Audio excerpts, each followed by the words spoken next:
Hello, my name is Yenja, and today we're going to talk about how to stay focused during a pandemic.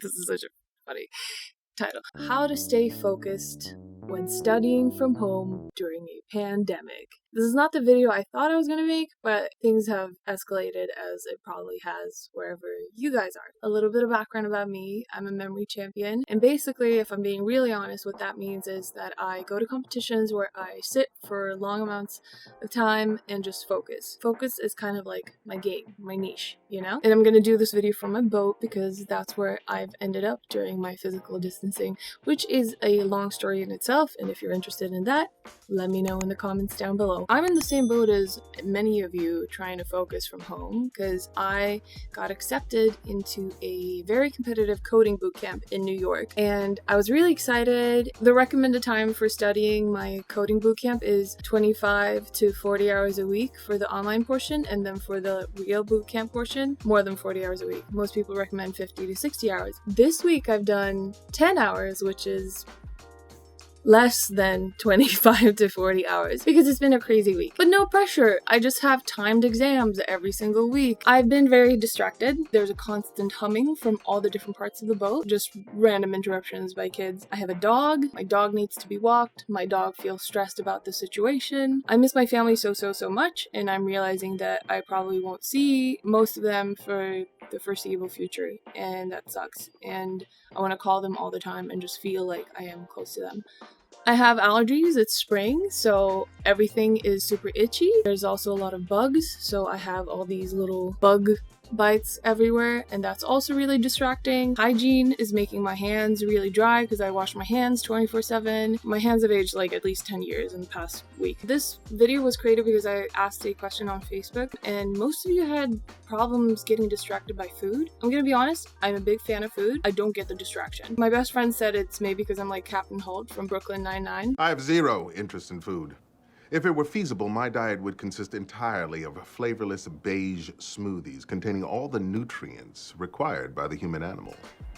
So I can't help you with the food distraction if I'm being honest. My first tip is that you have to know yourself. Know if you work better at night or know if you work better in the morning. I should preface all of this by saying be nice to yourself. This is a pandemic after all. There's no correct or normal or ultimate way to study during a pandemic. These are just pointers that I'm going to give you. Pro tip, if you're able to, a lot of studies point to the fact that creative stuff is better learned later in the day, and logical, more linear thinking is better learned earlier in the day. A super pro tip that I did today is wake up earlier than everybody else or stay up later than everybody else because that's the time when there's absolutely no distraction. General tip, study tip, during a pandemic or not during a pandemic, put your phone away. There are so many studies that say that just having your phone in the same room as you can be distracting. If you have your phone and it's constantly on with notifications going off, you're kind of teaching your brain how to not be focused and switching tabs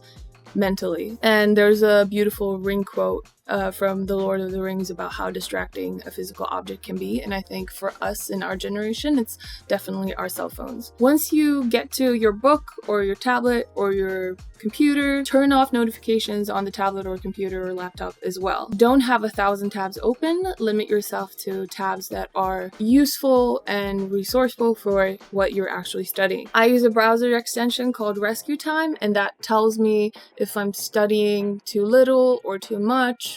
It never tells me if I study too much, but it tells me if I'm on distracting websites too much, and I also have a function so that it can stop me when I've been on Twitter for, say, more than 10 minutes in the past hour. I have a link in the description if you want to be referred to RescueTime. Another pro tip is to go full screen mode. So I like to just switch from window to window for the two things that I need. If you own headphones, put those headphones in, even if you don't want to listen to anything, because it kind of signals to everybody around you that you are busy. I would suggest finding out what music or no music works best for your setting. For me personally, I don't like listening to music. Sometimes I like ambient relaxation or something like that. Transition and lean into starting to study. So don't go from reading a bunch of news and being so anxious about the world and then trying to hardcore study all of a sudden in 1 second. Just lean into it. Give yourself a little bit of time to start learning how to study again in this like new environment that we're in. Do the Pomodoro Technique. We are all losing our ability to focus. The way to get back to learning how to focus is by using something called the Pomodoro Technique. You set a timer for a specific amount of time, say 20 minutes, and you set the timer for 20 minutes and you study for 20 minutes and then you take a 10-minute break. Now you can play with this a lot. I would suggest actually using the Pomodoro Technique but then trying to extend your ability to focus. So before the pandemic really hit my city of New York, I was studying 3 to 4 hours thanks to my background in memory training without a break. Just some breaks for like stretching and eating a snack or using the restroom. But in general, just 3 to 4 hours, I would just sit through it because that's how much I had to study to get into this boot camp. But now, once I started quarantining and all this stuff, it was very hard to study. The first day, it was maybe 10 minutes of studying and then I didn't want to. Honestly, maybe the first day I just kind of looked at my homework and I just said no. But then every single day I've tried to amp it up a little bit. So it was 1 hour and then the next day I studied 2 hours and today I studied 2.5 hours and try to just block everything out. And that's also another thing that I do. I have these big headphones or earmuffs so that I don't hear all of the buzzing or all of the people around me. And this is a strong signal to everyone to just leave me alone. Another tip is take breaks. When Einstein was stuck on a problem that was related to physics or math, he went and played the violin or he took a walk because you want to kind of activate different parts of your brain. Just focusing on trying to actively solve the problem sometimes is not the best use of your time. And sometimes you have to let your brain sit with the problem and kind of work on it in the background as you're working on something else totally unrelated. So what I'm doing right now when I'm stuck on a problem is I play a bit of music or I listen to some music or I take a walk. There's been a lot of walking for me.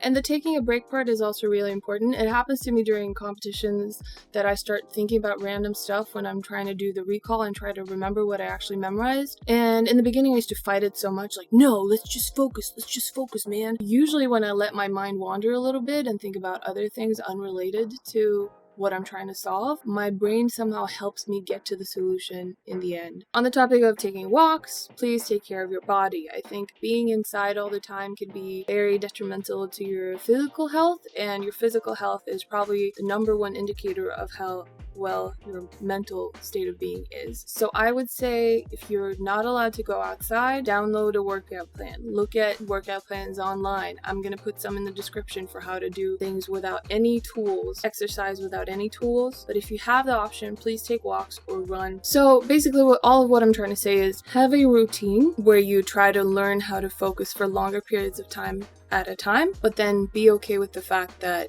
you won't be able to do that routine perfectly. So just have it in place as an intention, but then your action might be a little bit different than your intention, and that's fine because you had a good intention in mind. Your environment. This is probably the most complained about thing that everybody sent me, was that your brain is getting mixed signals because you were trying to study, but then you always associate your home with not studying. Choose a designated workplace. Now, on this boat, my designated workplace is right here where I'm sitting right now. I just know that when I'm sitting here, this is when I study. And I have friends who are 5 people in a studio apartment right now, and they're making it work. And it's super hard. I'm not saying it's easy. It's super hard to try to do that when there's just so little space. Okay, to be fair, they live in a loft, but whatever. Anyway, my point is choose your space. Claim your space. Decide this is where I study or this is where I relax. If you study in one place, your brain is going to know this is where I study. Try to avoid studying in bed if you can. Or if you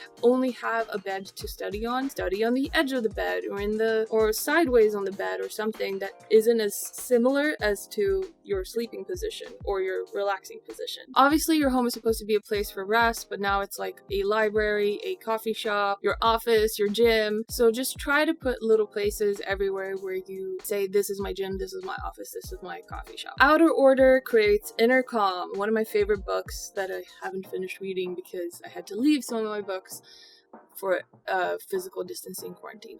Some people don't care about clutter. They can study in the messiest of environments. Other people can't study if it's not clean. I'm a bit of both. So sometimes it's an excuse. You kind of look at the mess around you and you use it as an excuse, saying like, oh, I can't study because it's so dirty. But you have to admit to yourself that it's never going to be perfectly clean. Another thing I would say is, even though you are at home, try to dress the part. So today I'm studying a lot of coding and I'm doing a lot of finances related stuff. So I'm trying to dress as a professional person now. From my belly down, it's not very professional, but that's another story. I don't have a laundry machine right now. Kids! I don't know how to handle this. Honestly, I have no idea. My main thing I would say is, if you are with your kids or with your siblings or any other type of kid, try to enjoy it. Honestly, enjoy it. When it comes to the distracting part, I don't know.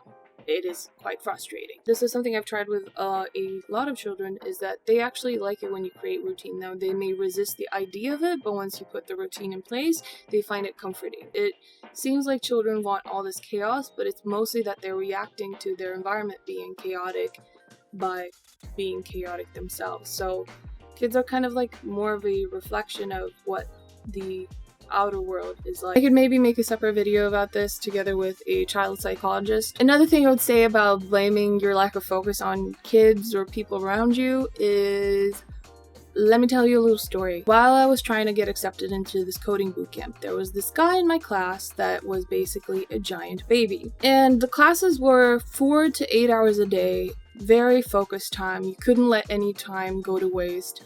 And this giant baby of a man wasted everybody's time. Wrap it up. Basically, he was very distracting. So difficult that one of my classmates even spent an entire therapy hour discussing how annoying he is. And you know what the therapist said? Now that you focus all your energy on him, you can blame all your lack of focus and learning on him. In the same way, I think sometimes when we say, oh, the kids are so distracting, it is true. Probably 80% of the time. But 20% of the time, maybe there is a way to solve it. You're just blaming it on your kids because you're distracted for maybe other personal reasons, but it's hard to acknowledge that you are being distracted because of yourself. Bonus tips! Get enough sleep if you can. Get enough good sleep. By good sleep, I mean try to get at least 7 hours a day. Your brain is processing a very fast changing environment. You probably need sleep to process all the information, plus you're studying, which means you need to sleep even more. How to get good sleep is also about putting your phone away. Don't look at your phone in your bed if you can. If you absolutely can't help yourself, or if it's so important to have your phone in your bed,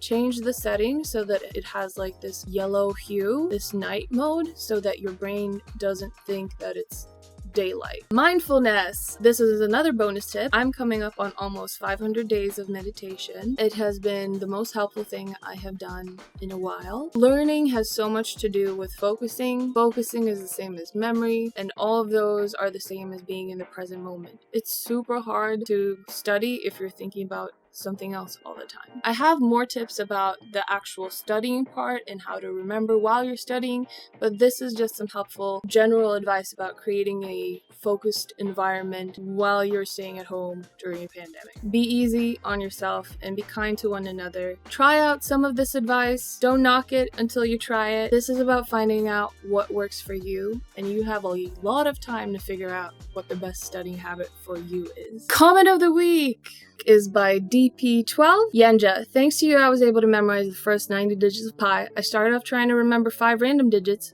but I stuck with you, and eventually I was able to use the memory palace technique to remember the first 90. All thanks to you, you and your amazing self. Of course I'm going to choose this comment. It's awesome. It makes me feel good about myself. Thank you so much, DP12. I'm so happy you watched my previous video on how to memorize 100 digits of pi in one day. Leave me other awesome comments and suggestions for clips and tips. I will put some links in the description down below about studies, how to focus better, and some helpful links for COVID-19 related reasons, links to donate to organizations who are trying to help as many as possible during this global pandemic. So see you in a few days. Hope you like this video. Like and subscribe if you haven't already, and check into my Instagram live every Monday at 9 p.m. Eastern time.